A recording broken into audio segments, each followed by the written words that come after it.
Ya, bagi teman-teman yang sedang dalam pengobatan TBC, jadi teman-teman harus ketahui ya bahwa ada istilah yang kita sebut sebagai etika batuk.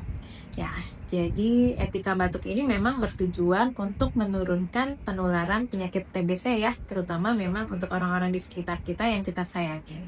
Nah, apa aja sih isi dari etika batuk itu? Yaitu yang pertama, teman-teman dapat menggunakan masker.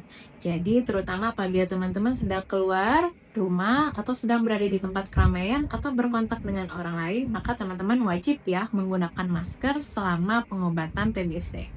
Nah, lalu selanjutnya, apabila teman-teman tidak ada masker dan teman-teman ternyata batuk atau bersin, maka teman-teman dapat menutup hidung atau mulutnya menggunakan tisu.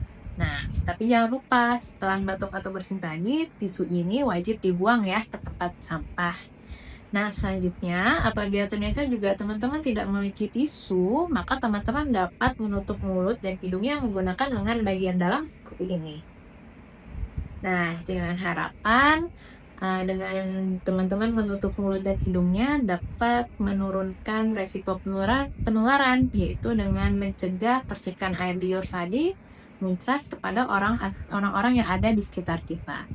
Nah, terakhir jangan lupa pastikan untuk mencuci tangan menggunakan sabun di air mengalir. Nah, dengan demikian teman-teman dapat membantu untuk menurunkan penularan penyakit TBC.